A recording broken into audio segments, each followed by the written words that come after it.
oh, it is misunderstood that I don't like fans or that I don't, you know, it's misconstrued. Much like my comments on Dave Meltzer or my comments on smart, quote unquote, smart fans, how, you know, everybody assumes that I don't like them or, you know, or I don't value them, which nothing could be further from the truth. I do value fans, and I tell fans all the time, thank you. When they come up and go, I'm a fan, I'm like, thank you very much, because if you weren't, I wouldn't be able to do what I've been able to do. I don't have a problem with that. I don't even have a problem with newsletters. I don't have a problem with anybody stating their opinion. You are completely free. If you buy a ticket to watch a show, you're completely free to state your opinion. What I have a problem with is the assumption that because you have access to information, that you now have as much knowledge as the people who actually perform it. That nothing can be further from the truth. Nothing can be further from the truth. In order to have real knowledge on a topic, because we live in a day and age of access to information.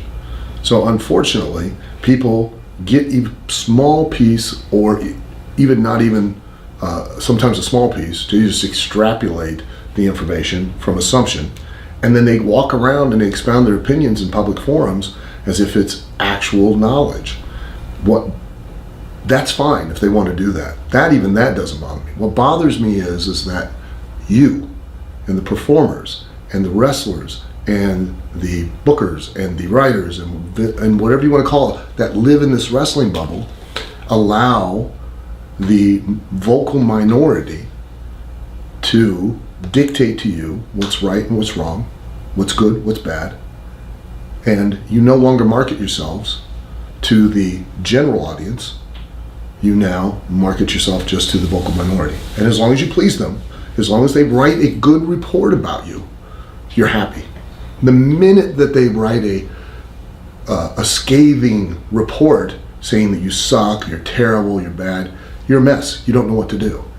And there's nothing can be more ridiculous. That's like, I love medicine. That's my favorite hobby. I don't miss a single medical show. I watch House, I watch ER, I watch The Doctors, I watch Dr. Oz, I watch Dr. Kildare, I even watch back episodes on YouTube. I go on the internet and I go on the New England Journal of Medical Science, which is basically the equivalent of the Wrestling Observer of medicine. And I read it every day. And I go on websites that give me inside information on hospitals and doctors' lives. If I get sick, should I tell the doctor how to fix me? Why not? Because you're not a doctor. Oh, really? Guess what the fans aren't? They're not wrestlers. But you guys allow it. And you encourage it. And you change what you do and why you do it just to please that little group as opposed to trying to please. It's no different than we're going to have opinions, fan bases are going to have opinions on comic book movies. But if you were going to invest $200 million in Black Panther, would you be more concerned about selling more than $200 million of tickets, or would you be more concerned about just having a critical review? I would want to make my money back. Really, that's funny, because most people in wrestling would want to too, I would assume. But now these days, they're more concerned with the critical review. And that, you know, just like producing a comic book movie, you have a fan base that's vocal, of a minority that have read the comic books, know the characters, are already invested in them. Do you produce the movie just to appeal to them? Or do you produce a movie that appeals to them but also draws in an audience that's never once picked up a comic book? Yeah, exactly. Well, then why do you produce wrestling where it just appeals to wrestling fans and not to a general audience that like wrestling, but they're not invested in it? They don't watch it every week. They don't go on the internet and read reports or news sites about it. They just flip through the channels and see something that compels them to watch. Why do you produce the opposite?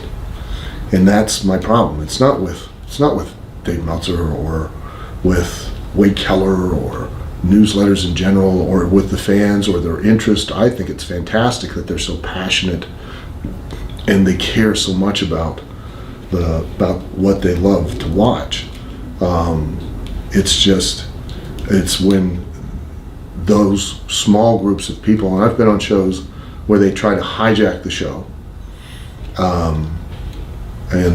or they end up hijacking the show, not even why they do it in the audience, but via their reports and their remarks and things like that.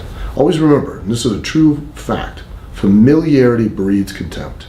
And the more that we allow the fans to become familiar with the product, the more contemptuous they become of it.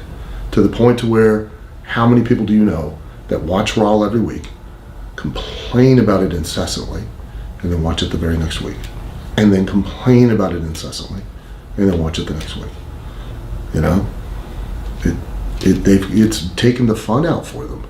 Where if they were to go back and just be fans again, and not try to second guess or outthink because of their familiarity with the product, what's being done. And that I guess, and this will be the last thing I'll say about it, is the biggest thing is that as a fan, you have to understand, no one match lives on its own.